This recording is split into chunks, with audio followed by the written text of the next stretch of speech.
Welcome to Be Honest podcast with Dr. Yana and Dr. Sherry, where we hold honest conversations about life, relationships, challenges, and everything in between, with unfiltered discussions with real people, offering their authentic stories, experiences, and perspectives.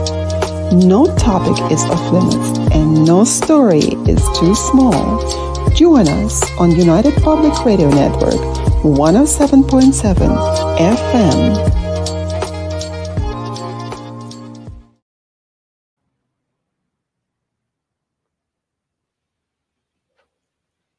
Hello, everyone. I hope that everyone can hear us well. Dr. Sherry, can you hear me? I can hear you loud and clear. I can't hear anyone. What's going on? Just all of a sudden kicked me out. Are you back in? Can you hear me now? I can hear you. Okay.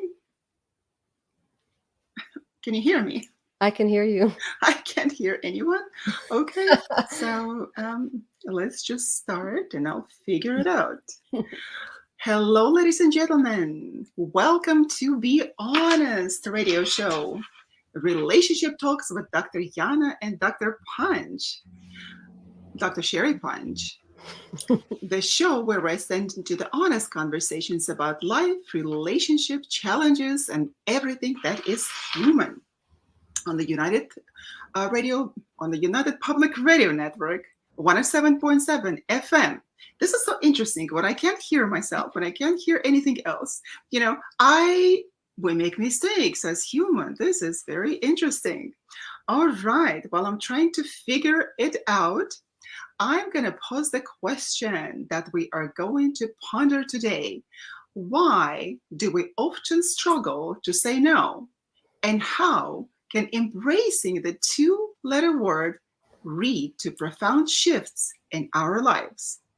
And I'm going to pass the microphone to Dr. Sherry while I'm figuring out my hearing here.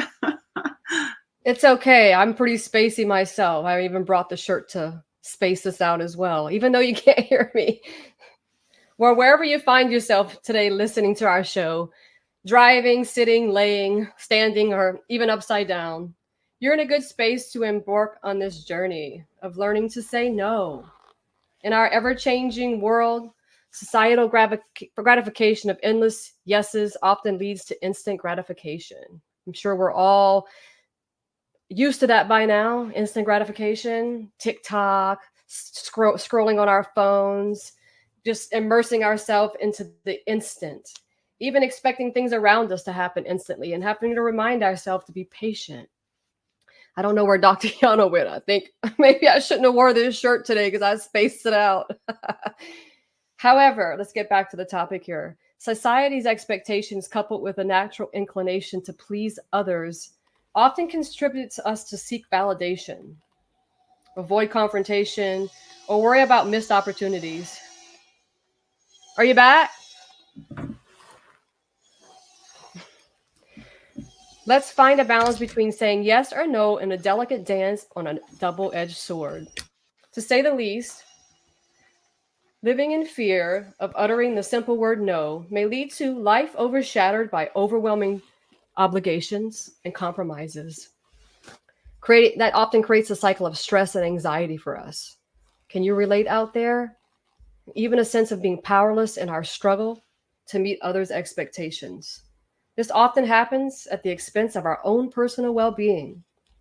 Overcoming the challenge of saying no entails recognizing our own personal well-being. Overcoming challenges help us set boundaries, allowing us to regain control in order to cultivate more fulfilling, centered life. As far-fetched as this may sound, I think there's vulnerability and strength in saying no. Are you back with us? All right, well, I'm going to keep going then. Let's think about outside, wherever you are. Even if you're not outside, think about a windy day. The tree bends with the wind. As the air is in motion, interacts with the branches and the leaves. The branches sway, the leaves rustle, showing their flexibility to express openness. Yet, even though the tree is swaying in the wind, it's firmly rooted in the ground, resilient against the endless pressures of external expectations. The entire interaction is what supports dispersing the seeds of the trees, enabling pollination, and contributing to the overall survival of trees. What I'm emphasizing here is the tree stands as a metaphor for our human existence. The branches reflect our choices, reaching in various directions. Above all, learning to say no refines our roots, anchoring us to grow with purpose and resilience.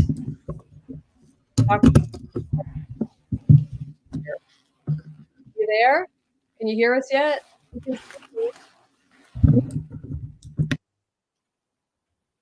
I believe that the system is saying no to us today.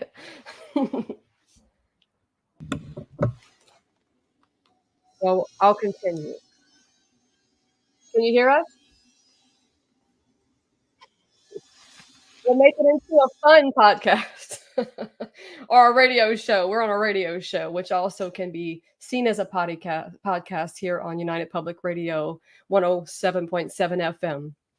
Getting back to the topic of trees, for the most part, trees, or just like trees, we all face external forces, encountering societal pressures and expectations. Sometimes external factors we face is similar to like a tornado or hurricane. We're very familiar with the hurricanes down here, even tornadoes. We're in Louisiana, so very familiar with that. Sometimes external factors we face in our real life can be equivalent to like hurricane winds, strong enough to erode the fabric of our existence. This often causes turmoil and decay. Also speaks to the importance of cultivating a resilient core where we can weather the storms of life and emerge stronger despite our challenges. Without taking time to ponder the big picture, often our knee-jerk reaction is to say yes, fueled by a culture who values instant gratification. I am back. There you are. We're talking about becoming used to being constant availability. So that's where we are. Thank you for becoming more available. Fill me in. Fill me in. Oh my God, I cannot believe that it actually happened. This is not the supernatural show. And somehow I disappeared. I had to reboot and come back. This is so strange. All right. Well, it's a part of life. It shows that we're only human. We're part of life, and I don't know if I'll wear this space shirt again because something got shot into space. And we have a similar background to your shirt. It's matching perfectly. Well, you know what? This is the conversation about being able to say no. And I so rudely said no to everybody. I'm not going to be here. Right. I think the system was saying no as well. The system was saying no. This is so funny. You overcame. Exactly. I didn't even try, right? It's a good example of that. Constant availability. Mm-hmm. Yes. Yeah, constant availability, in fact, reduces respect for people.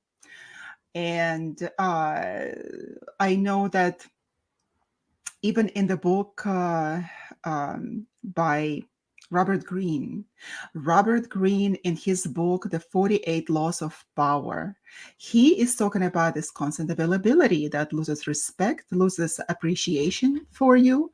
So that has been a tactics of the powerful people of our world throughout the history to apply this technique, to apply these tactics of disappearing sometimes for a month or two sometimes, right? That they would just do it strategically and then appear back again. And the crowds will praise you. The crowds will be so happy to see you back again. So they will be so forgiving of other faults of yours. So not that I'm suggesting to do it strategically to disappear just like I did right now. Totally not strategically.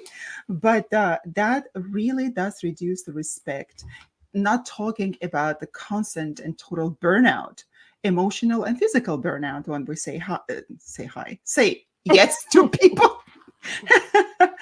I'm on a space today, Dr. Sherry. I'm on a space. I say hi. I hope that I don't stay high. Well, who knows? Being high is a great feeling, but as you go up, there's always a plummet down. Being Enjoy the high high. is really good in microdosing. So I better be high today in Are you microdosing. microdosing life I'm today? microdosing on coffee today. You better macro dose that. I am. Can you see the size of my cup? Yeah, I am macrodosing. So I've been microdosing coffee since morning.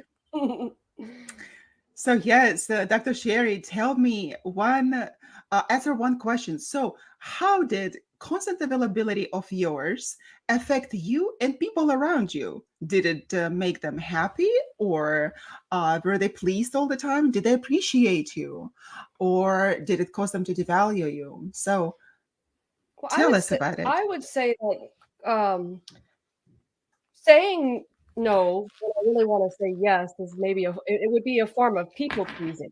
So I would say in the interim or in the moment I'm pleasing someone. However, I'm disappointing myself, and through disappointing myself, which is also noticed by the other person, they may somehow lose respect for me because I gave of myself when I truly didn't have the capacity to do so. That is so true. That is so true and happened to me all the time. And knowing you throughout the ages, Dr. Sherry, you are always available. And as soon as I text you, it's like you're sleeping with your phone in your ears, that you would I have always a watch. respond. Oh, you have a watch. That's why. Oh, now I know the trick. Sometimes it syncs, sometimes it doesn't. So it has its own mind of saying yes and no. It's not But you know always what? on time. This tells me not to ever get an Apple Watch, not to ever get disturbed like that by the text messages. Because if I tell people that I have an iWatch, and they will know that I received the text, right? It's just I'm choosing not to respond. So this is one of the reasons why I will never get the iWatch. I also have very small children, which are constant reminders of immediate gratification, instantaneous gratification. I think the way the world is shaping, it's almost like we're turning back into children, seeking the validation, instant gratification, because that's how children are. They want it and they want it now. And if they can't have it, they're going to throw a tantrum. That's in addition to all that information I just gave you. One of the reasons I have access to openness is because in case there's a need for my children, for me to be in touch with my children. Uh-huh. So do you ever say no to your children? Yes. And why do you think it is important? Boundaries. So they know that it's healthy to go out into the world. You're not going to get everything you want. Sometimes it's hard to say no to them. Sometimes it's hard to say no to people. It took me many, many years in my life to realize, I think someone calls it vitamin N, and vitamin N is the word no. That is such a great vitamin N. Wish it was packaged and we would just like buy it and eat it like we like to do in our modern culture. Well, today we're here to tell you how to do it without biting it and eating it. We are going to produce it in the pill of the mind Good. that you can fuel yourself. You can prepare yourself for the future situations in your lives and possibly learn how to say no. Mm-hmm. Because by saying yes constantly, like Dr. Sherry mentioned, even to children, it teaches them one of the worst lessons in life, that life is going to be easy, that everything is going to be given to me. And life is not. This is what our children are not taught at schools, that life is not going to be easy once you graduate. Although in public schools it's much better, but in the private schools, they pat you on the head, and life is good, everything is rosy, peachy, life is good. So I remember one time my daughter was little and she was having severe headaches, and we took her to the neurologist. And neurologist was from New York, and he was so not happy being in the Midwest, and such a great guy. We were friends. And he said an interesting thing right off the bat. He said, take a child out of the public school, out of the private school, and put her in the public school. That would teach her skills, life skills that she would be grateful for later, and you will be grateful for as well. So not only that you will save money, but you will also be able to put it toward college if you choose in the future. But that is really the case, to look at life honestly, to assess it and understand what to do with it, whether I'm too available for people, whether I'm a people pleaser, whether my life is going in the right direction with the way that I'm approaching life right now, being available all the time. So that is important. Yeah, because the tendency to say yes is usually it's rooted in the desire to say, excuse me, I'm spaced out now.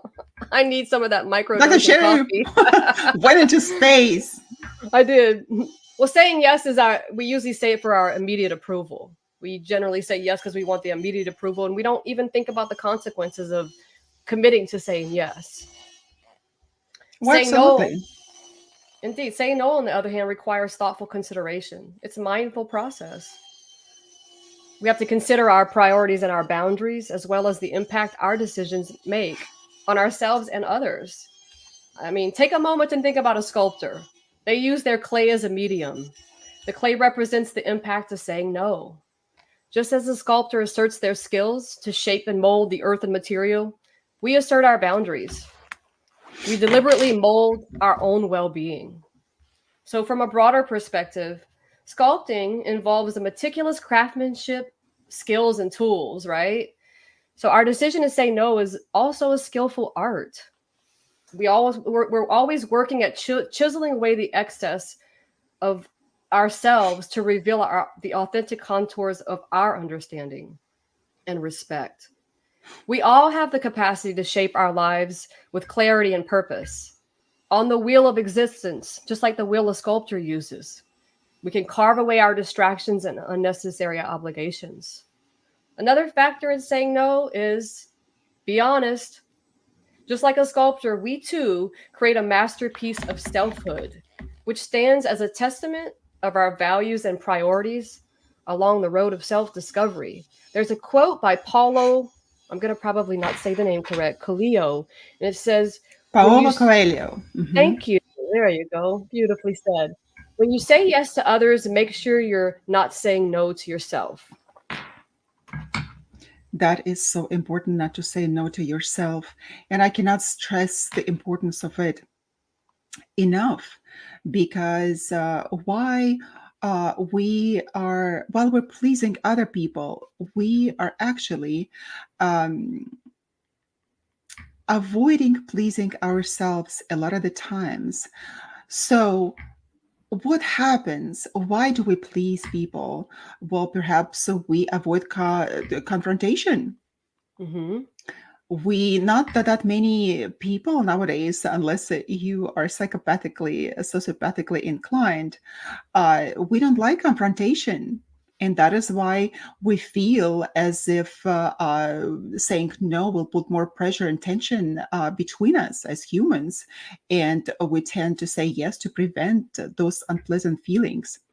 Yeah, and maybe somebody who has, let's bring in the attachment theory here. Someone who's anxious, I wouldn't go as far as to say that they enjoy confrontation, but they may engage in confrontation with the notion that they're going to get what they want, unconsciously, perhaps subconsciously.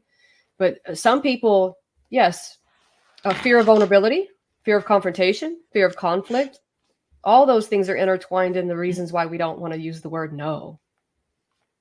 That's true. The childhood trauma can have a profound and lasting effects on our development and behavior as adults. We end up having a tendency of engaging in people pleasing behavior. Why do we do that? We do that for the need for validation and acceptance, for example, right? We see that in anxious avoidant or just anxious attachment style. And Dr. Sherry is a professional in attachment style, so she can share with us why. But I know that children who have experienced trauma, they often develop the heightened need for validation and acceptance. their childhood traumatic experiences, they can disrupt the safety and security feeling, leading them to seek external validation as means of reassurance. And the also fear of abandonment. And this is what happens when the children did not get enough attention from their parents. It did not have their basic needs met at the time when they really needed that, such as neglect, abuse, abandonment, can instill a deep seated fear of being abandoned or rejected.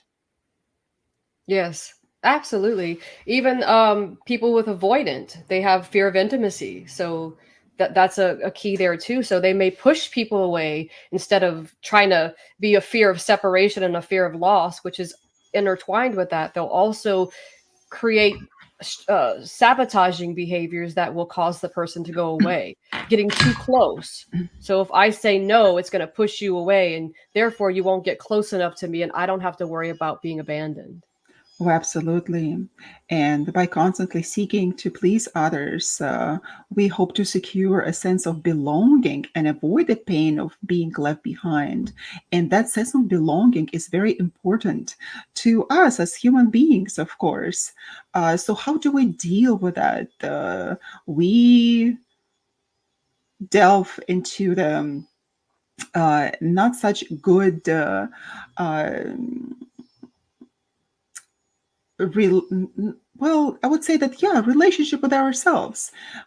We are not being honest completely, because if we look at the situation, we have to assess it seriously, because why we feel the fear of abandonment, right? Whether that's just a perceived, or maybe that's realistic. Maybe this is the time to let go of that relationship or the situation. But nevertheless, we are so afraid to lose the sense of belonging to society, to the group, to another human being.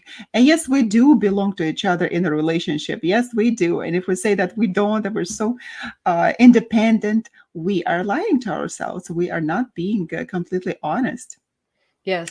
Dr. Brene Brown says has a very good theory where she goes into saying that belonging is the opposite of fitting in. When we try to fit in, we Hmm. change who we are to fit in. But when we belong, we are authentically ourselves. So when you find yourself in life going against the grain of your authenticity, you are trying to fit in. You are not where you belong. Where you belong should be comfortable, and you should be able to be yourself. You ever find yourself in a situation, relationship, and you're like thinking, I always have to change a part of myself. But because you might have anything other than a secure attachment, you may be acting out of fear, guilt, whatever those familiar patterns are. So you change yourself to fit into that situation. But you know inside your intuition's kind of kicking you. Your inner child's like, something's not right, something's not right. You're not authentically being you. But then you're around your friends and you're like, it's like a breath of fresh air. I can be myself. That's where you belong. When you can be yourself, you belong. When you have to change yourself, you're trying to fit in. So thank you, Dr. Brown, for enlightening us on that. He can hear us. She. She. Oh my God! And even she. All right. Like, I was so denying and saying no to gender here. Well, we can laugh about it. It's Yeah, okay. It's fluid today. it's fluid. Today's fluid, exactly. We just have to accept this life. I used to be so perfectionistic about everything. I couldn't even pronounce this word, as you can Used to see be. now. I'm just kidding. Used to be. I'm much better now. What are you talking about, Sherry? I used to be even worse. So it also comes from childhood and the desire to succeed, also fueled by your own parents. And being a first child, oldest child, of course, that you are the high achiever. You go and go, go, go, go. But you have to be able to stop at some point and assess the situation. And I assessed it nicely. And I'm not as perfectionistic as I was before, Dr. Sherry. So I was don't. just I was just being sarcastic. But still, I know that I am, but I have to remind myself not to be so, because if we become too hang up on the perfection, then there's gonna be no outcome, not good, no good outcome. We can't achieve our goals because we'll just be sitting and stuck in the rut. Well, how to do it perfectly? Because So you're life, focusing on the outcome. That's correct, right? you're focusing on the outcome. Yeah, just let go of the outcome, not to that, not to the to the crazy degree, of course, because you want things to work out perfectly, not perfectly. Oh my God, I just said this word nicely. You want Baby things to steps. work out Baby nicely. steps. Yes, yes, but still.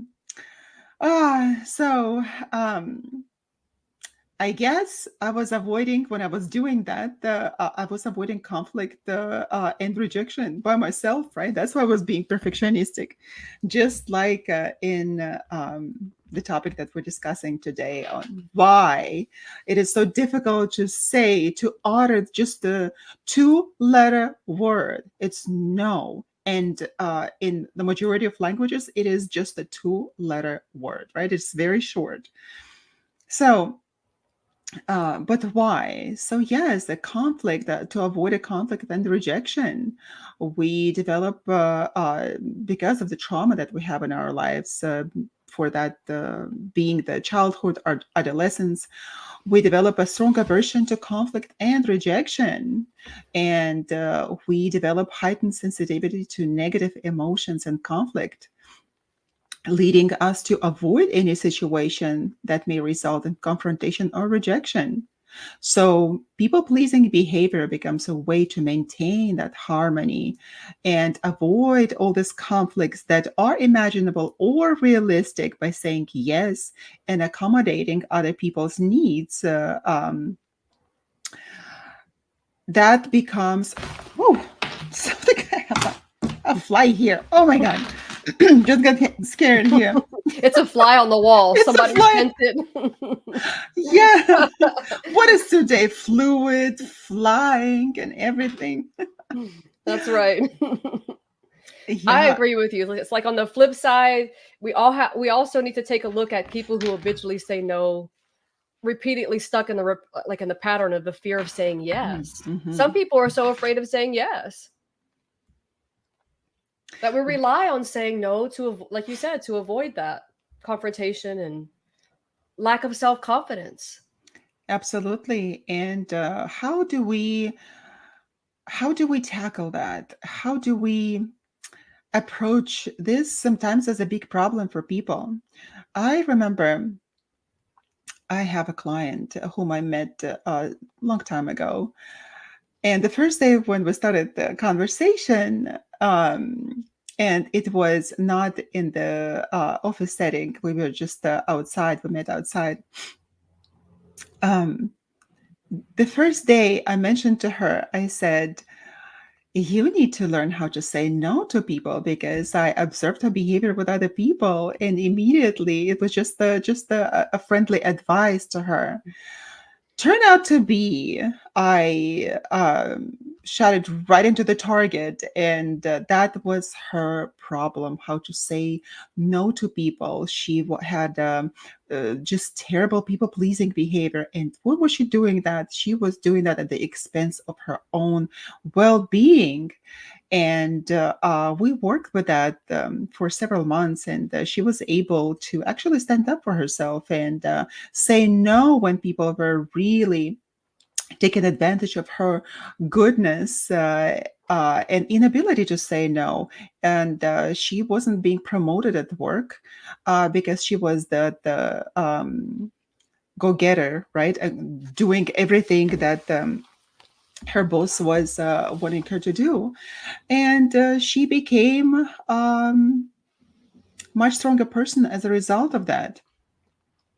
Yeah, it becomes a cope. A lot of people use it as a coping mechanism. It's a way to cope, and just like we were talking about earlier, like a sculptor saying no, it's like it's a skill. You have to practice. It's not like you're just gonna probably wake up tomorrow or in the next 5 minutes. All of a sudden, I'm gonna say no to. I'm gonna stand up for myself and say no. It's a practice. You have to practice. If you're not used to being honest with yourself, You have to learn and practice being honest with yourself. And that's a part of saying no or saying yes. Absolutely. A lot of us with the two many anti-social tendencies. Of course, we don't say yes. We don't say no. Hold on. Don't we say? We don't say. I got confused today. Many people don't say. Either or. Yeah, that's right. I have to track my thoughts back. You know, I learned how to speak slower, but my brain did not learn to go slower. So maybe that's a good thing. But once all those thoughts is like rushing in, I can just forget what I was saying. That is so funny. So yeah, with antisocial tendencies, of course, there is no problem saying no. There's a no all the time and saying yes to yourself. So how do we do that? How do we approach the situation? Because we go against ourselves a lot of the times, not having our needs met, not having our projects fulfilled, right? Like you mentioned, like we have to be honest. We have to be honest with ourselves. And also, we don't have a, we should not lie about the reason why we're saying no. So when this happens to us, when somebody comes continuously and asks us to perform some tasks or to do them a favor, we don't have even to excuse ourselves. We can just say, you know what, today I can't do that. Being honest is actually taking your power back, and that is okay. It's always okay to be honest. The only way to live a healthy, happy life is to be honest. However hard somebody thinks it is, whatever comes along with that, the only way to truly live a happy, healthy life is to be honest. And Claudia Black says it so perfectly. Saying no is self-care. It's self-care. We get caught in the vortex of saying no, the avoidance. We miss opportunities when we say no. We we don't address the challenges. So in order to break free from the vortex, we have to accept healthier coping mechanisms. We have to inspire our courage to face challenges, increase our, which I think will help us increase our self-esteem, heighten our self-esteem. That heightened self-esteem, of course, of course. And we don't have to rush. We don't need to say no to everything, but we have to give ourselves time to think through the consequences of committing to different projects and tasks that people are asking us to do, and then give a proper response. For example, we can do what we can do. We can rehearse. We can rehearse. We can ask ourselves a question and rehearse the way that we want to convey our point to people. So while it may not be a natural thing for most of us, what we can do is just rehearse at home when nobody's watching us, just to yourself in the mirror, how to say no. And the self-esteem, in fact, goes up the more we say no, the more we make ourselves a priority. I remember I had a client, and she uh, told me about her problems in relationships with men. And we realized that that was her problem of saying yes to people all the time, even if that would go against her own convictions, against her own comfort. And that has gotten to the point when she was so unhappy with herself and her self-esteem was going down. So one of the ways that she was in a relationship is to give her boyfriends money whenever they would ask, whenever they would be in a difficult situation, financial situation, and they would accept the money and not even be in a hurry to give it back to her. And mind you, she was in relationship not with poor people. Nevertheless, somehow when they were in some sort of a trouble, she would lend them money and she would offer herself. And responsible human beings that would probably refuse and say, I'm going to take care of that myself. And the not so responsible ones are going to take money and never give it back to you. So, what happened to her? She would lend that money for different projects, whatever that they were, and guys would never pay her back. And she would be okay with that eventually, even telling them that you don't need to return my money. And these were not like $30, right? They were in the hundreds. So one time it was, I believe, $500, if I'm not mistaken, that she lended to one of her ex-boyfriends.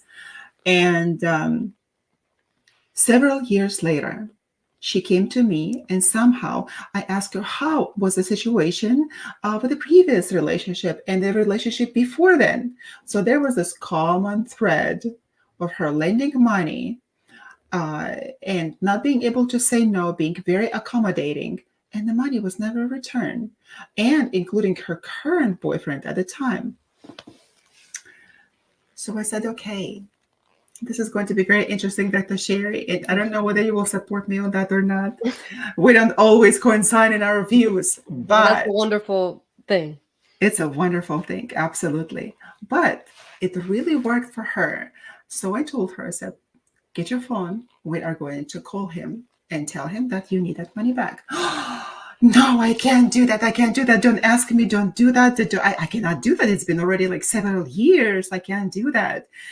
Oh, I said, of course you can. You get the phone, and if you don't want to call your ex-boyfriend, then you can text him.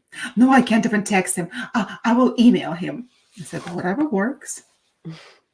Email him and say just simple words that this is the time that I need my money back. Even if you say that before that you didn't need all this money back. So with shaking hands, she sent that email with a simple sentence that at this time I need my money back.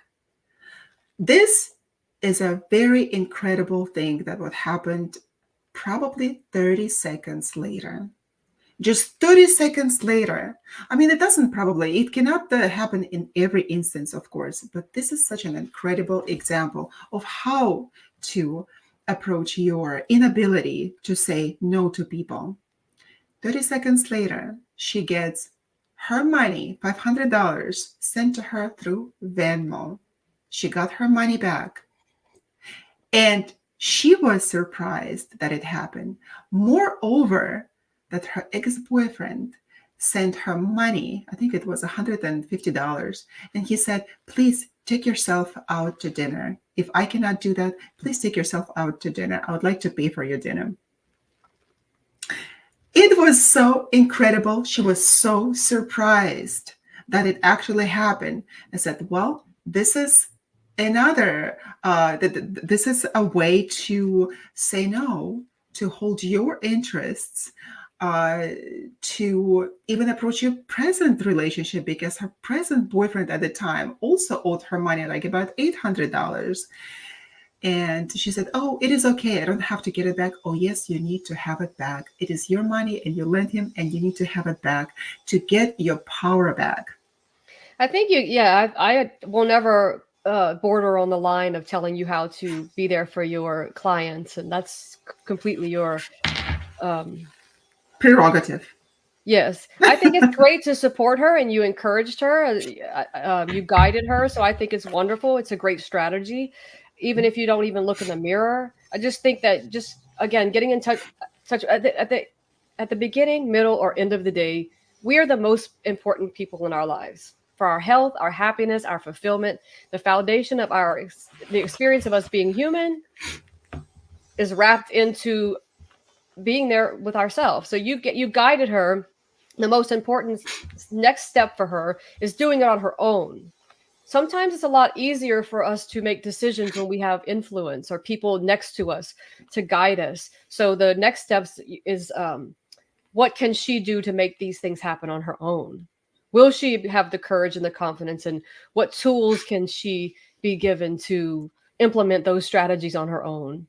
And she did. She did. She's such a wonderful, wonderful woman. And she did. And she actually brought me a card for my birthday. And that card I cherish. Those were such incredible words. And she made me cry. And I don't cry that easily. How can you say something like that? I said, you better not say anything, because that's going to make me cry. And she said that I empowered her, that she was able to take charge of her life and actually work with her own interests and not for the sake of the interests of other people. Yeah, because when we take care of ourselves, we become more effective, we become more resilient, compassionate in our relationships with ourselves and others.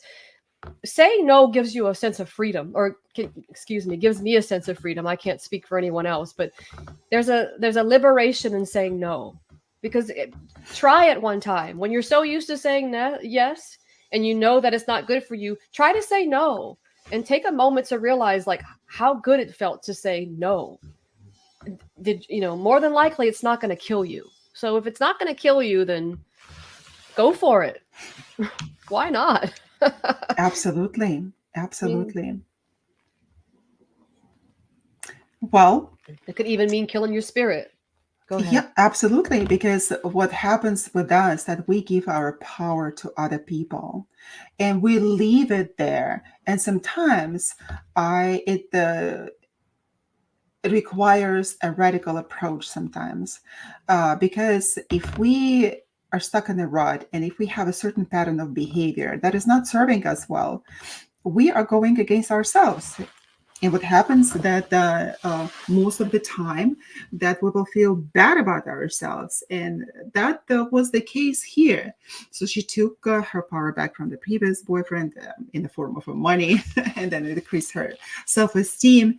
And from the second boyfriend, she also took money, and she learned how not to do that, how not to be there, how not to immediately rush to the service of others when those people are not asking you, and they can also solve their problems by themselves. And a lot of the times when we jump in and offer our help, a lot of the times people will not learn how to take care of themselves, how to help themselves, and that is a problem. So Also, when you show somebody how to treat you, that's how they're going to treat you. So if you're always saying no when you should be saying yes, that person's going to expect that they're always going to hear no from you, or yes, vice versa, whatever the situation may entail. When we show people how to treat us, that's how they're going to treat us. So if we're not saying no when we should be saying no, that person's going to learn to treat us in that manner. And I don't think we're going to be effective in that way. absolutely, absolutely. Have you noticed that when you say yes to people, and I'm guilty as charged here by saying yes to people, by going against myself because my good nature and my good heart do not allow me to say no, because I feel that empathy, I feel compassion for people that are in trouble, and I need to go help them. I need to take them out of their situation that they're in. But a lot of the times they need to do it on their own. That is why some problems are given to us, so we would overcome and build our character. So with a radical approach like that, you can't pat the person on the head and say, "Oh, life is going to be better," that or like the majority of the therapy out there will listen. And besides, we have this approach in psychotherapy that being compassionate, understanding, and all that comes to it, not really giving people what they need. Sometimes they need this radical approach and just saying, you know what, you have to stop doing that. And once you stop doing that, life is going to get better, because in psychotherapy, we're not allowed to give advices, right? Oh, the patient needs to make their own decisions. Sometimes it is very important to hear, like, listen, cut that crap and just be better. stop doing that, right? Well, of course, not in this Well, I don't think anyone's terminology. gonna, most people won't listen when you start telling them. That's why they say not to give advice, because a lot of people will tune out because a lot of people that show up to hear, there are a select few people who really, really want to get better. They really want to work on themselves. But you have people out there who want to stay the victim. So that's why, again, like you're saying, I think what you're saying is like by telling them, you're advising them in a way. It's like only you can help yourself. You can't save anybody. The only time you can save someone is in the midst of survival. If somebody's drowning and you have the capability to save them, save them. But if they're drowning in emotions because they can't handle their life, but they're refusing to get a job or something or whatever the process may be, excuse me for just singling out that one topic there. If you don't want to help yourself, you're just going to stay in that, you're going to stay living behind the no and behind the yes when it's not appropriate for your life, and you're going to keep trying to save other people before you try to save yourself. That's a nightmare. I spent the majority of my adult life trying to save other people till I finally realized, what the hell am I doing? I'm standing on the, I'm drowning, throwing my life preserver again to the person on the sand. I mean, they're not even drowning. So, you Absolutely. know, That is so you can important. you can plant seeds in people's Plant seeds. lives, and they can continue to water it if they choose to, but we can't save other people. We can only give them seeds, I guess, right? Sprouts. And that will sprout later. You're absolutely right. I have a little advantage here. That is why I did not go to counseling psychology, Dr. Sherry, like you did, because I would want to solve people problems right away, right? Put them back on their feet and equip them with tools how to overcome their problems, how to live life. And I knew that I would just go hungry. I wouldn't be able to survive on that, right? And going through insurance companies and everything. It's just like I I would be steer also clear be from that bound. as well, Dr. Yana. I steer clear from psychotherapy also because I'm an existentialist and I believe in, I don't believe in living under labels. I don't believe in labeling people with diagnoses. However, I believe that there's a sect for that for people who really need it. So I'm not diminishing that in any shape or form. I did also take a different route with regard to that because I believe in helping people to achieve their goals and taking action. That's kind of where I'm at. I believe Absolutely. we focus on the present, not the past. That is why we do what we do. And the interesting thing is that another advantage is that people come to me and they pay cash, and they have to get to the point when they have to uh, take out the lots of money out of their pocket to go and fix themselves, right? To ask to go and seek some help. And that is this money is a great motivator for people. If they pay money, I know that if I pay my money to somebody, I expect change. I expect results. So those people are as well, and that is why they're willing to work on themselves. And there are different kinds of therapeutic approaches, and for me it's a no nonsense approach. If people in fact want to be victims and want to come and cry, yeah, people can cry, and people do come and they cry in my office. Like my children said, Mom, why do you always make people cry? Why do they have to leave your office crying? And just because I said it's not possible, the change is not possible without it. You have to stay so on. First, you have to be honest with yourself, and then you have to stay honest with yourself, and that you have to confront yourself. Yes, and Control. often that means grieving part of your past. You're grieving that part of yourself because you're losing a part of yourself that you've carried for so long. So grieving is a very good thing in certain situations. You know, It is. And while it is good, it's also uncomfortable because I'm sure many of listeners and viewers, they will agree that it is not an easy thing to say no to people. I had to practice that. Even now, I have a difficulty saying no to people, although I have become so much better at it. And it gives me this sense of freedom because a lot of the time that I notice that working with the people, with clients is one thing, and then there are tons of other people who would just come and want to use you, take advantage of your the therapeutic skills of your understanding in psychology. They would just come and get and get and get. And I would learn to say no. I can't do that. In fact, there was one client of mine who later became friends, and I don't really encourage that, of course, but without going into too many details, people do want to become friends with you because this way they can always call you up and ask for advice. But here, with the problem with getting closer to people that used to be your clients is that they will not take your advice as serious. They will take everything for granted up until the time that I've noticed that they will pay for that, and only then they come and I could see the progress, because I had to tell her. She would just always call me and talk to me for hours, and as a good friend I thought, okay, this is what I'm supposed to do.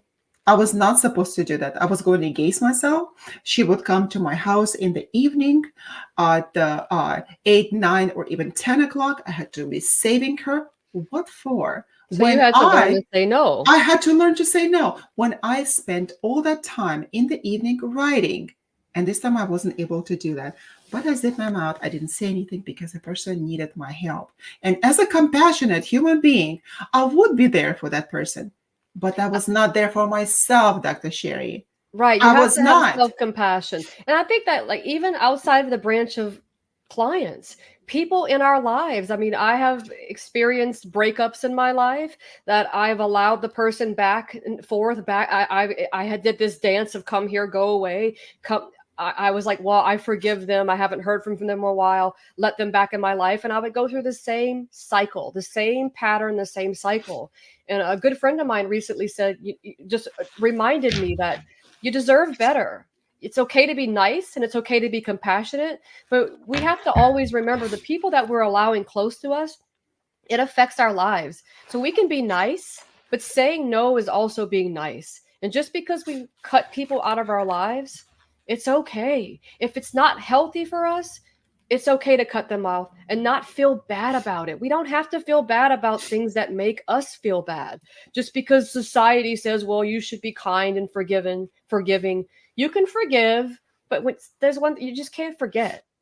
You don't have to forgive everybody also. It's not an obligation in your life that you have to forgive somebody. I have a big problem with the society really teaching us and the newer generations of to be kind to each other and forgive.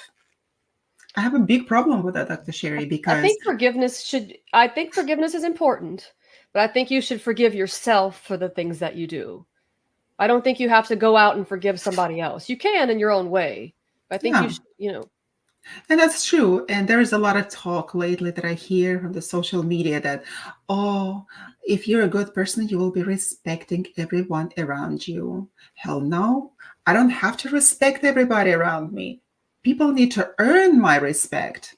You don't immediately get my respect. You have to earn it. I'm not going to walk around and respecting you for who you are, because you can be a completely nasty human being and I'm not going to respect you. And if there is a reason to respect, if you prove that to me, that I am going to be respecting you. And that this approach goes against many people. Oh my goodness, they are gonna just jump at you and say, oh, what a horrible human being you are. We have to accept everyone. And then I talk to them and like, would you respect me for who I am, for what I just said? You're not respecting me for standing my own ground, for respecting myself first, and then respecting others possibly. You're not respecting me for saying that. So we don't see the log in our own eyes, but we see the speck in other people's. So I like to bring it up to people and just show their own shortcomings. And by teaching everyone, oh, we have to be nice and forgiving. Yeah, the society is teaching us. Well, what do our parents say when we were little? Just remember that. What I hear moms talk to their kids all the time, and dads, oh, what do we say? What do you say? I don't say anything. I don't feel like saying things, right? Let Oh, me let me what do you interject say? here. Let me interject here because I think it's beautiful to always be kind and compassionate. Because You have to be sociable. That's right. my mom always said, no matter what or no matter how anyone ever treats you, she's like, always kill them with kindness. You can kill someone with kindness, but you don't have to keep allowing them back in your energy field. You don't have to keep accepting that. You can accept anybody where they're at, but you don't have to bring them into your space. So I believe we Then can how do you kill them with kindness? without engaging. Just be kind. If This is somebody, not by engaging, is not by disengaging with a person is not kind. They're going to consider you as a very nasty human being if you that's disengage with them. okay. If someone wants to see me as a nasty human being, let them say what they say. But at the end of the day, I can say, I love you. I care about you. And I hope that you find all the happiness that you deserve in this life. And you separate yourself. You kill them with kindness because why should you take on all the why should you take on all the poison? Absolutely. You don't have to. You can tell somebody no matter how they, even when you leave somebody, you can just say, I still want, no matter what someone does to me, I believe they're suffering from some kind of malady that they got to figure it out on their own. But I not can accepting that into your life and not poisoning yourself. That is absolutely true. We have to always be sociable human beings and treat others with kindness, of course. But I would probably turn your mom's words and say, like, we have to kill them with kindness. I will kill those people with kindness for myself. For sometimes myself and for others that require that kindness. But if a malevolent person come along, I will kill them with kindness for myself and for the people that this malevolent behavior goes against. So sometimes that, killing someone with kindness can be the simple use of silence. Don't talk. Turn away. You're killing someone with kindness doesn't mean you're kind to them. Killing someone with kindness means you're being kind to yourself. That's how oh, I see it. finally we're gotten to the essence of it, Dr. Shiri. Oh my God, we need to have a conversation with your mom about it. I'll ask her if she Exactly. wants to come on. Exactly. Yeah, yeah, yeah. Killing someone with kindness, and the kindness should be with yourself. I And never even still, thought of it that way either till I just spoke it. I always thought killing them with kindness, but it's so true. I think the essence of it is really kindness to yourself. Whatever the kindness is for your own heart and soul, no matter what it is. If you have to say no, don't pick up the phone, don't engage, whatever it is, do it. It's absolutely. okay. It's okay to go no contact. It's okay to do whatever you need to do for your spirit to heal. Absolutely. And with that in mind, we are live on United Public Radio Network 107.7 FM. And you are listening and watching to Be Honest podcast, to Be Honest radio show with Dr. Yana and Dr. Sherry, where you have no chance of lying. You have to always be honest. You will not hear us lie to you about anything. We bring honest conversations about life, anything that makes us human. We just have to stay honest. So thank you for being with us. Thank you for listening, and thank you for watching us. We actually welcome questions and we welcome comments on our show, and we would like to see what you're interested in, what topics you would like us to discuss by emailing us to behonesttalks@gmail.com and go into our website to check out other podcasts that we have published there already. So stay with us, comment, and send us your love and appreciation. Tell us how how to stay honest, changing your life, or why is it important to stay honest? We would like to hear from you. Yes. What are you struggling with? Are you struggling with being honest? Yeah, people do. People do with this. Mhm. Some people are struggling to stay honest with themselves because not for everyone it is so easy to just abandon um, people pleasing behavior, because sometimes there are different psychological conditions that prevent us from stopping that pleasing people pleasing behavior. I know that with a borderline personality disorder, which is characterized by unstable emotions, difficulties in relationships, and distorted sense of self. One common trait that is observed in them is a tendency to engage in people pleasing behavior. And again, like we mentioned already today, it is a fear of abandonment. But while for most of us, fear of abandonment um, can be felt to stronger degree or to lesser degree, for people with a borderline personality disorder, that feeling of abandonment is crucial. It causes pain and internal turmoil inside of them. And stopping that the pleasing behavior may not be an easy thing to do. Nevertheless, in order to get your power back and to start that kindness to yourself, kindness and compassion for yourself first, because we think that, oh, we're such a kind and compassionate people to others. That's why we're going to kill them with kindness. You don't kill them with kindness. You kill yourself with malevolence against yourself, but you show them your kindness. But why to go against yourself? Why destroy yourself before showing the kindness to other people? So, what do you think about it, Dr. Sherry? Well, I think borderline personality disorder, that's when somebody's suffering from that, I don't think there's much you can do to make a person who's not who's not getting better in that with that mental affliction feel a sense of security no matter what you do. I mean, you probably would have to lie to yourself and self-sabotage continuously if you're with someone with borderline personality disorder to accommodate their needs, because their needs will most likely, I would say, change day to day. One day they might see you in a good light and the next day they can't stand you. So that's a Absolutely. tightrope there of It mental is. health. It is. Exactly. They have rapid shifts of emotions, making it challenging to regulate feelings effectively. They use people pleasing as a coping mechanism to manage such emotions.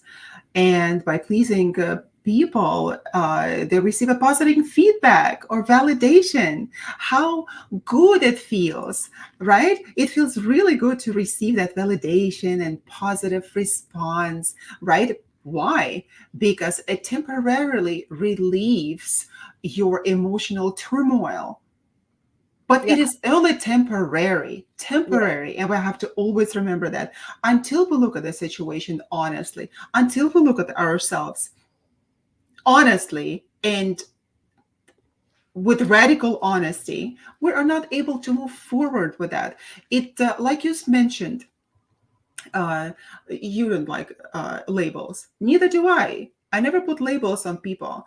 And if they do have certain tendencies, I would point them out to them that those are the tendencies, for example, of borderline personality disorder, like, or just the borderline tendencies. And a lot of the people will come to say, oh, I'm borderline. Oh, I'm bipolar. No, you're not. No, you are not. You are not borderline. You are not bipolar. If you have those tendencies and those symptoms, we have to deal with them somehow. You have to learn how to cope with yourself, with emotions, with your fear of abandonment, because a lot of the times it can be perceived fear of abandonment. It is not real at all. Like someone is trying to step out to go to the store, and you're ready feeling that, oh, that's it, the person's never coming back, my partner's never coming back. but the So thing that about can be borderline difficult. personality disorder, a lot of people with borderline and personality disorder don't believe they have a problem. So, like narcissism, borderline personality disorder can also be a difficult diagnosis to treat. But I do agree with you by labeling people under something, by telling somebody what they are or categorizing someone as something. Some people have a tendency to live under the umbrella of that. Somebody told me I'm this. This is Yeah. who I am, and I'm going to blame everything around me on this rain that's falling under the umbrella of what they've categorized me as. Well, So, that is exactly. That is also a problem with people with the borderline tendencies because they struggle with a fragmented and unstable sense of themselves. So if you tell them, for example, this is what you are, and you are the therapists are the authority figures in their lives, um, they're like immediately, okay, I'm borderline. This is what it is. It's difficult to treat, and I'm not going to do anything about it. This is the most difficult thing to treat in people, psychological deviation. We're not going to put labels on them. So it is really difficult. So this instability can manifest in excessive reliance on others for validation, or fear of being rejected or abandoned when there is no such thing, right? It is only perceived. but it's So, ingrained within. oh, It's absolutely. primal. So that's the point of working with your, like, a therapist or yourself, is bringing that unconscious conscious, bringing those things that bother you to the surface and dealing with Absolutely. it. You're looking at this pool, it was clean, and then you wake up in the night, when your unconscious comes and the leaves have blown from the trees that covers the pool. So when you look in the pool, you're like, oh my God, those are all my unconscious dealings there. But Absolutely. you can clean the leaves of the pool.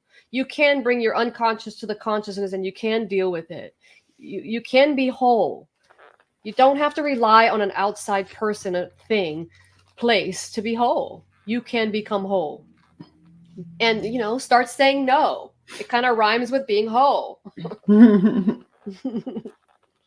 Yes, yes, yes. And such people pleasing behavior, they become a way to gain the identity of self worth through approval and acceptance of others. So, by having this fluid identity, may be difficult, but nevertheless, it is so important to understand that you can be happy, you can change. Yes, I think you have to recognize that the power of saying no is a transformative realization. Skillfully using our words, understanding where each word is most beneficial, it becomes the map of our expedition in this life. Basically, no is leads us in a good direction. A It lot of does. people think no is negative. It's not negative. That might be nil, but it's not no. It is absolutely, absolutely yes. Well, negative is like it depends on how you look at it, right, Dr. Sherry? So, by confronting to other people's expectations and desires, we would say yes to them. And for those people to whom you said yes, it will be quite positive, right? And when you said no, it will be negative. But on your part, it becomes a positive thing because you are choosing yourself. You are You not know, responsible for another person's perception. You cannot control another person's thoughts. you I can mean, well, in try. circumstances, Exactly. You can but try to be good and kind, but nevertheless, at the end of the day, you are who you are. And if you tried hard to persuade people that you do things out of the goodness of your heart, and they still perceive you as a bad person, because how many times, Dr. Sherry, you said, you've been saying yes to people all the time, saving them, being there for them, giving them things, right? To taking your shirt off your back. And then all of a sudden, you're like, man, that is so difficult. I'm so tired. I'm so burnout. I better stay home tonight. I don't feel like doing anything. And this person is asking me again. All I want to do is just to crash on the couch, or just like I take a bath.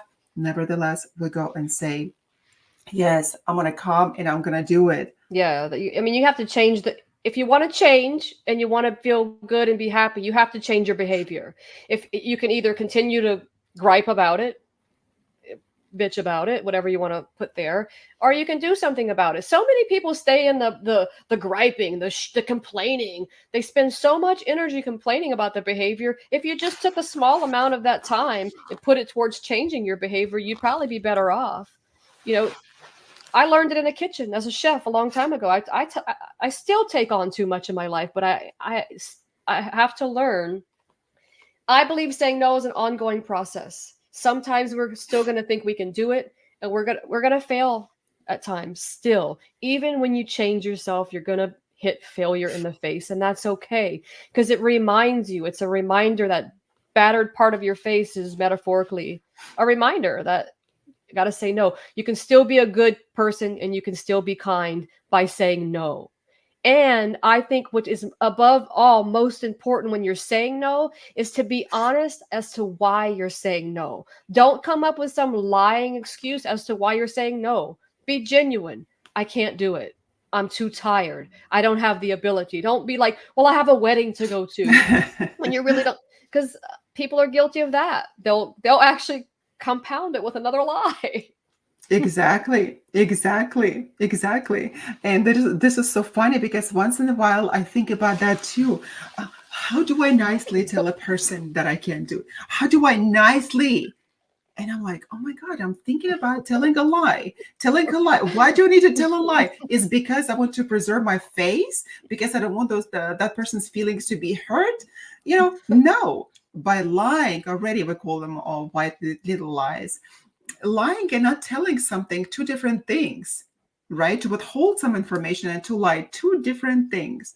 So I prefer to say, I'm busy or I can't do it at this moment. I stay true to myself because at the end of the day, I stay with myself. I have to give account to myself, not anybody else, because did I go against myself today? If we ask at the end of the day, did I violate my own boundaries? Did you Did lose I respect for yourself? did you lose respect to yourself? The most important thing that you have to keep that respect for yourself. And a lot of the times that we don't. Yes, you gave in. Yes, you went. We call it to go the extra mile. For Pete's sake, what for sometimes?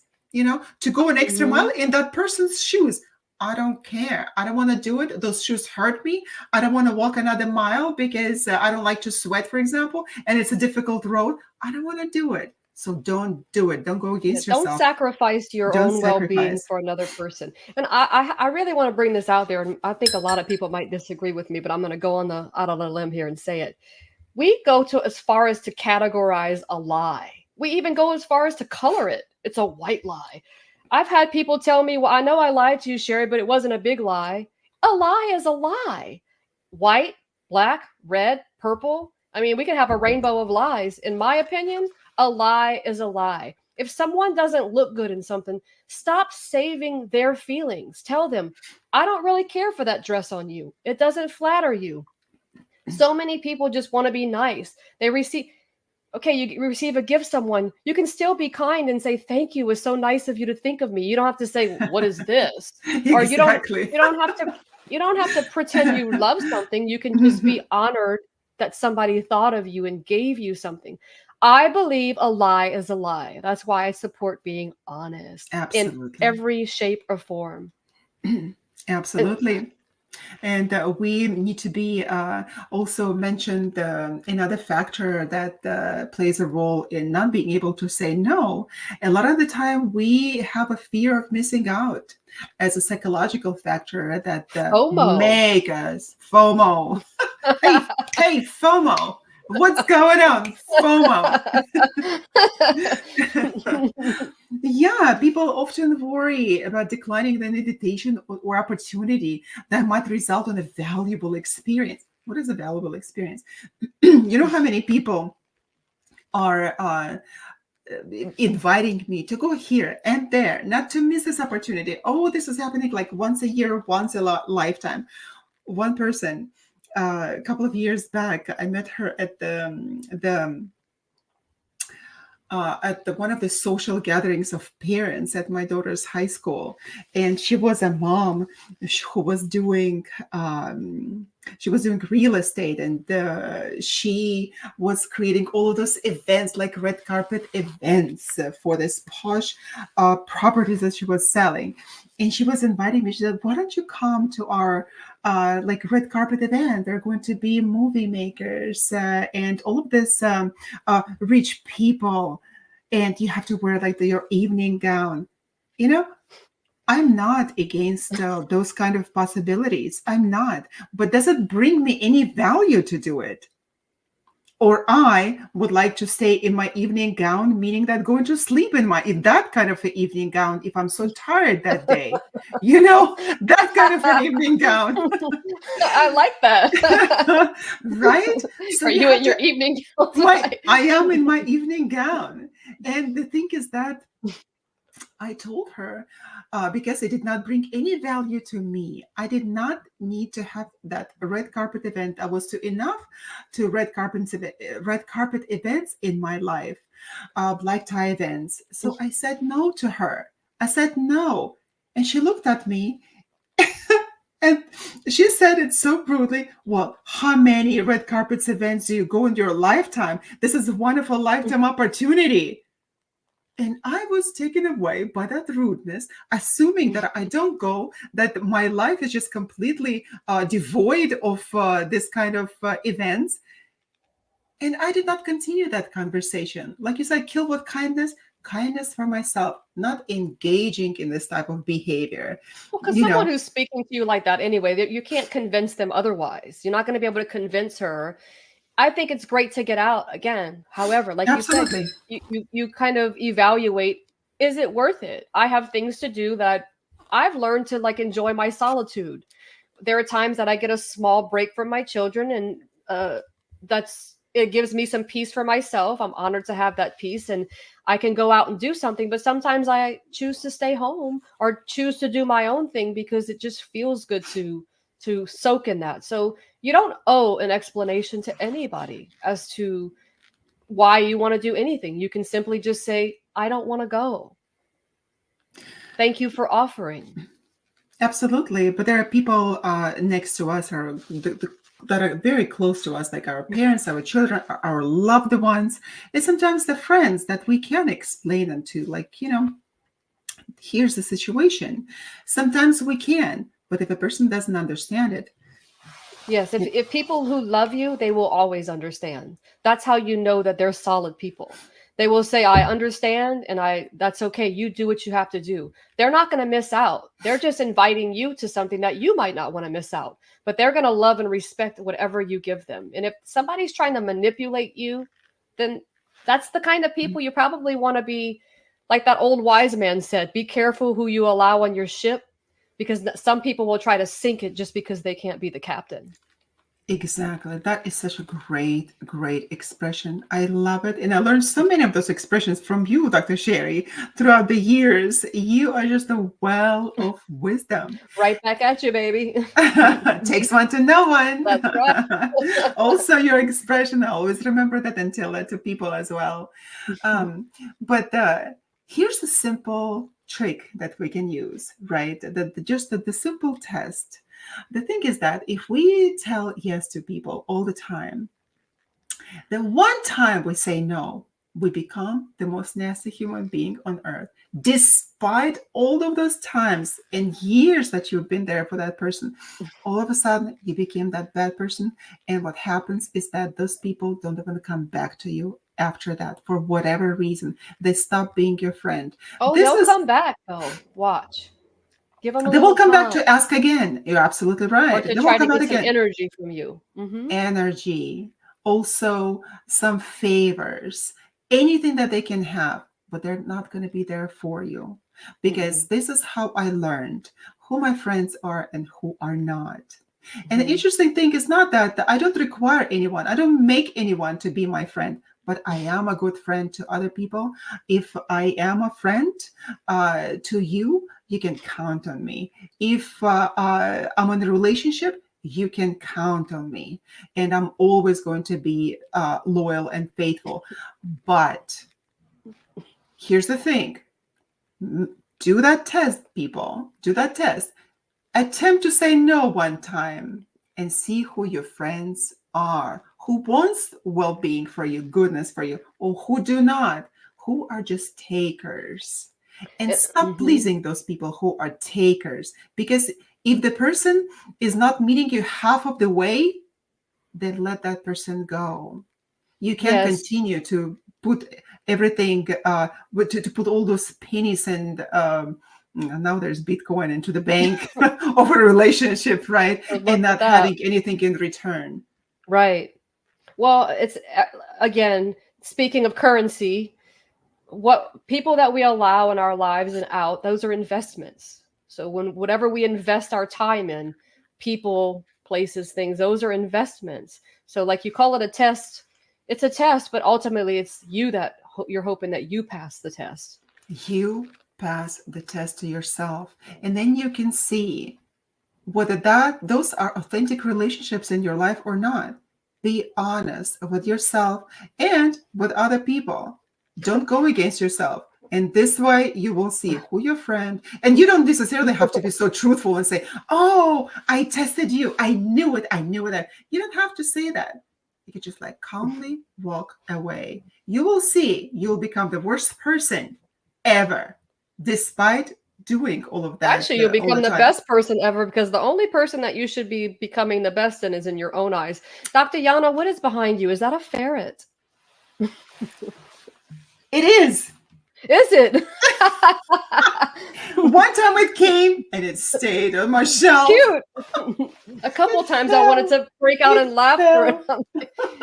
My ferret is just I thought it there. might have Yeah. been a scarf. I'm sorry to interrupt the show, but I was so intrigued. It's ferret, ferret, Yeah, good. it is a ferret. Yeah. I don't like So farewell. murdering animals. I don't. But this ferret already died. I know this ferret story. So this is my nice Oh, friend. it's a real ferret. That's Oh, it is. What do wow. you think? I would just have a fake one? Be Okay. Sorry, honest. I don't know. Be honest. This is my friend. Be honest. What are you talking Oh, about? you preserved it. How wonderful. Yeah. So that's my great, great friend. Yes, I have few things here behind me. Well, Yeah, welcome to the show, ferret. exactly. We need to stay honest. We need to stay honest because that's the most important thing in life. Yes. And now, Dr. Shira, I need to go and have a conversation with your mom. I need to learn the tools how to kill with kindness. Why can't we just say, oh, like we need to be kind to these people? Why do we need to kill them with kindness? Because there is this need to kill this person whenever they go against you. You want to kill them, but then the society said, oh, you have to be kind. Oh, then I can kill that person with kindness at the same time. By being kind to yourself. Like That's true. really learning to let people go, let things go that no longer serve you. That's Right. usually with the power of saying no. It's an art, it's a skill. You have to refine it. It's an ongoing process. Just like self love, self care, all those things are things I think we continue to nurture for the rest of our lives. Because I think ingrained in the primitive parts of our being, the inherent parts that we are things that fight against the things that we're trying to preserve or to nurture or foster. Absolutely. That reptilian brain's like it's the cacophony in the mind, the hissing of the mind, equanimity, I believe it might be called. Dr. Sherry, that's such philosophical conversation that we have Well, almost at the very end of we get so philosophy. lost in the hissing, right? Lost in the hissing of We our own believe minds. what our mind is telling us. A lot of times we believe it, so we're like, "Yeah, I'll help you. Yeah, I'll do it." Meanwhile, the house is burning down. Your own house is burning down. So to whom you're doing that favor, correct? When your Mhm. own house is not taken care of, how can you go and help another person? You I had can't.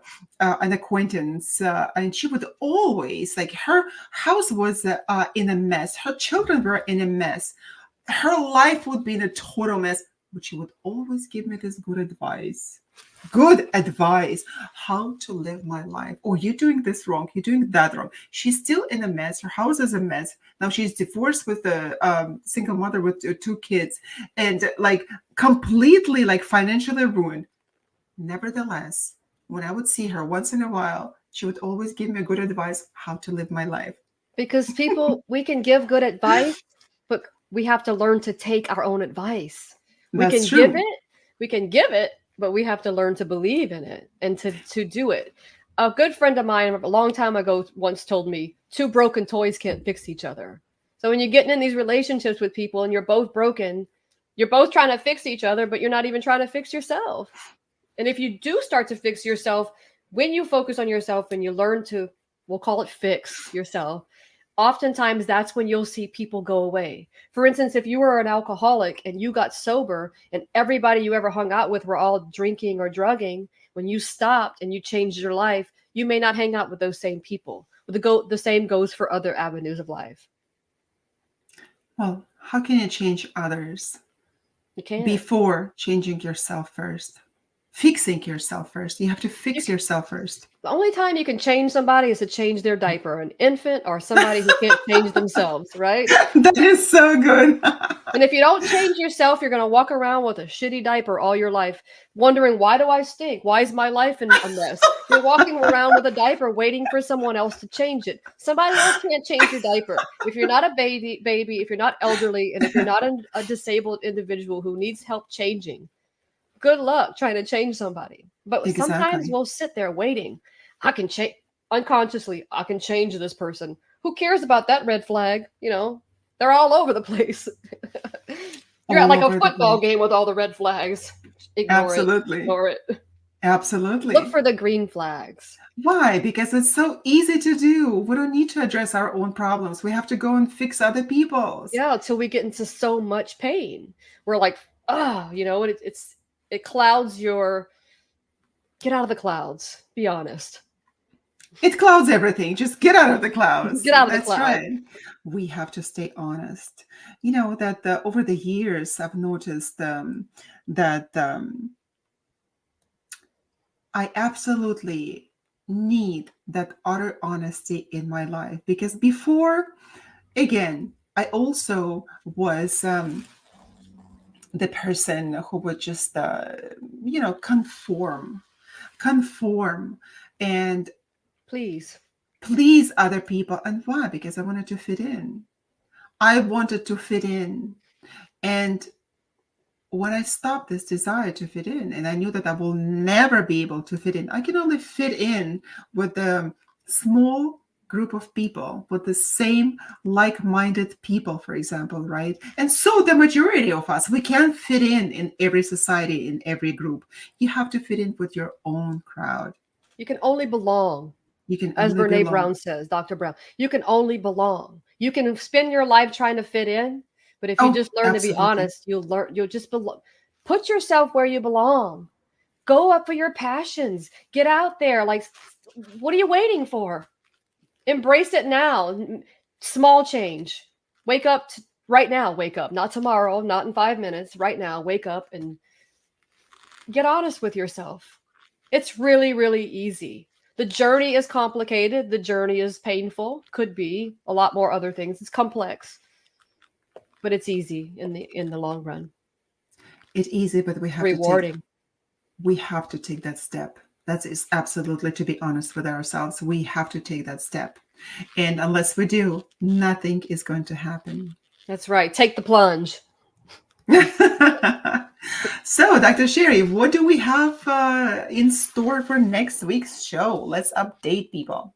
We're going to be talking about discovering how to live beyond labels, liberating the true you. We have touched upon this topic a little bit today, and the next time we will talk how not to labelize ourselves. To create that new word, not to labelize, and that sounds not too good. Yeah, you need to choose a different word. How to stay away from labels, how to help ourselves in this regard. Yes, and just so everyone knows that's listening today, that the opinions shared by our guests and the host and us, Dr. Yana and Dr. Sherry, are personal, and we invite you to actively engage with an open mind. While honesty is valued, individual perspectives may differ, and our content is not personal advice. If you find value in our content, please take a moment to like and subscribe to our YouTube channel, Be Honest Talks. That is wonderful. Yes, please come to us. So to wrap up today's episode, it was such a nice episode, nice conversation with you, Dr. Sherry. I learned so much. Pleasure.